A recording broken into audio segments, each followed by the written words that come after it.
গত ১৩ নভেম্বর ২০২৫ তারিখ রংপুরের ব্যবসায়ী আশরাফুল হককে হত্যা এবং লাশ খণ্ড বিখণ্ড করে জাতীয় ঈদগাহ ময়দানের পাশে দুটি ড্রামে ফেলে রাখা হয়, যা সারা দেশে ব্যাপক চাঞ্চল্যের সৃষ্টি করে।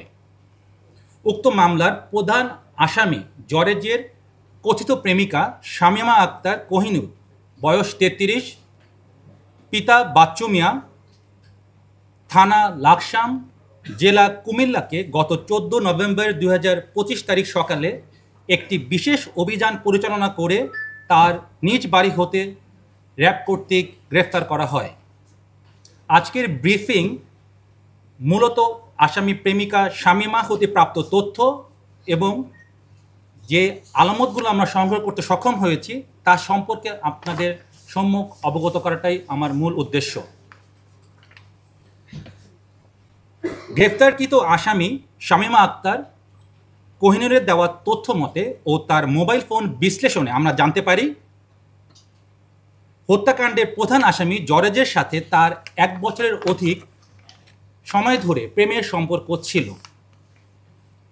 জরেজ শামীমাকে জানায় তার এক বন্ধুর প্রেমের ফাঁদে ফেলে ব্ল্যাকমেইলিংয়ের মাধ্যমে ১০ লক্ষ টাকা আদায় করা সম্ভব, যা থেকে জরেজ ৭ লক্ষ টাকা আর শামীমা ৩ লক্ষ টাকা ভাগ করে নেবে।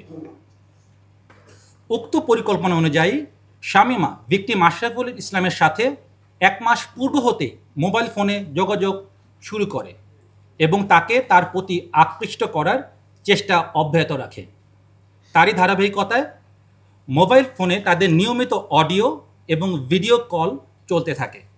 পরবর্তীতে গত ১১ নভেম্বর ২০২৫ তারিখ রাত ৮টায় জরেজ ভিকটিম আশরাফুলকে নিয়ে ঢাকায় রওনা করেন। ঢাকায় আসার পর গত ১২ নভেম্বর ২০২৫ তারিখ জরেজ ও আশরাফুল শামীমার সাথে দেখা করে ঢাকা মহানগরীর শনির আকরার নূরপুর এলাকায় ৫,৫০০ টাকা দিয়ে একটি বাসা ভাড়া করে তিনজনই একত্রে ভাড়া বাসায় ওঠেন। রংপুর হতে ঢাকায় আসার পূর্বেই জরেজ তার প্রেমিকা শামীমা আক্তার কোহিনুরকে ফোনে জানায় ভিকটিম আশরাফুলের সহিত সে যেন অন্তরঙ্গ ভিডিও ধারণ করে এবং পূর্ব পরিকল্পনা অনুযায়ী সে ভিডিও দেখিয়ে যাতে তারা ১০ লক্ষ টাকা আমাদের যে আশরাফুল তার কাছ থেকে আদায় করতে পারে। পূর্ব পরিকল্পনা অনুযায়ী ভিকটিম আশরাফুলকে শামীমা মাল্টার শরবতের সাথে ঘুমের ওষুধ খাইয়ে হালকা অচেতন করে যাতে বাইরে হতে জরেজ অন্তরঙ্গ মুহূর্তের ভিডিও ধারণ করলে আশরাফুল তা বুঝতে না পারে। পরবর্তীতে যখন একান্ত সময় কাটায় তখন জরেজ বাইরে হতে ভিডিও ধারণ করে থাকে এবং উক্ত ভিডিও আপনাদের সামনে যে মোবাইল আমরা জব্দ করেছি তাতে আমরা পাই এবং ওই অশ্লীল ভিডিওগুলো ধারণ করে সে পরবর্তীতে ব্ল্যাকমেইলিংয়ের একটা চেষ্টা করে বলে আমরা বুঝতে পারি। প্রিয় সাংবাদিকবৃন্দ, শামীমার দেওয়া তথ্য মতে ১২ নভেম্বর ২০২৫ তারিখ দুপুরে আশরাফুল যখন পুরোপুরি অচেতন হয়ে পড়ে তখন জরেজ আশরাফুলের হাত দড়ি দিয়ে বেঁধে ফেলে এবং মুখ কস্টেপ দিয়ে আটকিয়ে দেয়।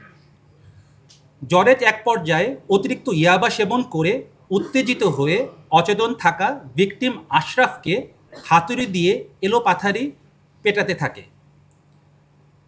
তার আঘাতে এবং মুখ স্কচটেপ দিয়ে বাঁধা থাকায় শ্বাস না নিতে পেরে ঘটনাস্থলে ভিকটিম আশরাফুল মৃত্যুবরণ করেন।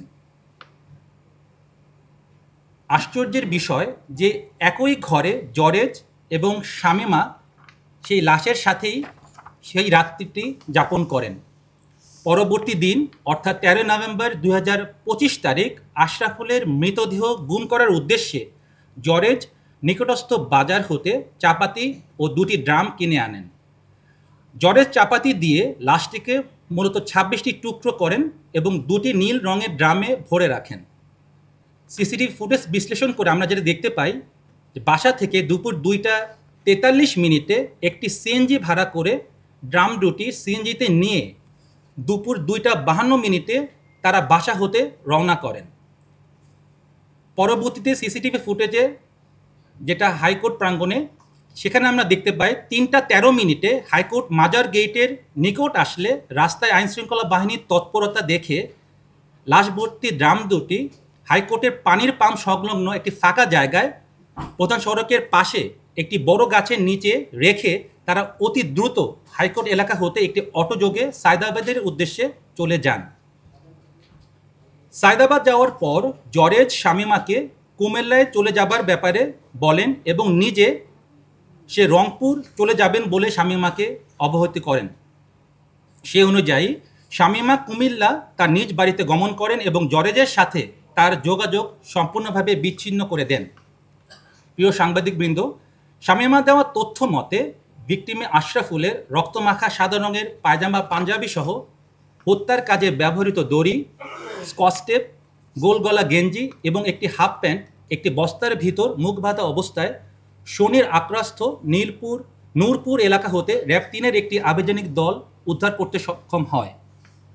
এছাড়াও তার মোবাইল যেগুলো আমরা পেয়েছি তার থেকেও আমরা বিভিন্ন আলামত, আমরা যে ভিডিওগুলি সে ধারণ করেছে এবং নগ্ন ভিডিও এবং ছবি, সেগুলো আমরা উদ্ধার করতে সক্ষম হয়েছি। এখানে উল্লেখ্য যে শামীমার দেওয়া তথ্য অনুযায়ী মূলত ব্ল্যাকমেইলিং করাটাই এবং টাকা উপার্জন করাটাই এই ঘটনার মূল উদ্দেশ্য ছিল। তবে জরেজ কর্তৃক নৃশংসভাবে হত্যাকাণ্ডের পিছনে কোনো পূর্ব শত্রুতা আছে কিনা কিংবা পরকীয়ার কোনো বিষয় রয়েছে কিনা তা মূল আসামি জরেজকে জিজ্ঞাসাবাদে বেরিয়ে আসবে বলে আমরা মনে করছি।